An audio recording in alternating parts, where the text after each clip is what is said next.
আর তোরা বলছো আমরা ভিক্ষা করি, ভিক্ষা নেই। আসলে প্রকৃত ভিক্ষুক কারা আজকে বাংলাদেশে প্রমাণিত হয়ে গেছে। আজকে সর্বক্ষেত্রে তোরা চাঁদাবাজি করো, তোরা আজকে ভিক্ষুক হয়ে বাংলার জমিনে ইতিহাস প্রকাশ করেছে।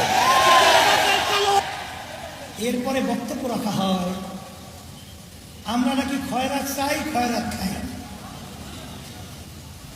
আমরা ছোটবেলায় শুনছিলাম যাদের আর্থিক সচ্ছলতা নাই তারা মানুষের কাছে পয়সা চায়, টাকা চায়।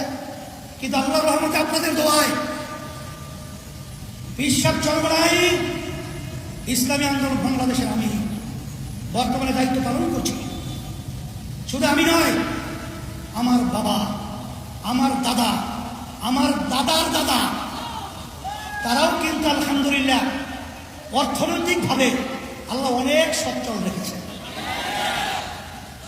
আমার আব্বা জান রাহমাতুল্লাহি আলাইহি তিনি কিন্তু প্রথম জীবনে যখন হজ করেছিলেন তখন তিনি নিজের ব্যবসার টাকা দিয়া, দাদাজান থাকা অবস্থায় বাপের টাকা নেয় নাই, তার নিজের ব্যবসার টাকা দিয়া তার উপর হজ খরচ হয়েছে।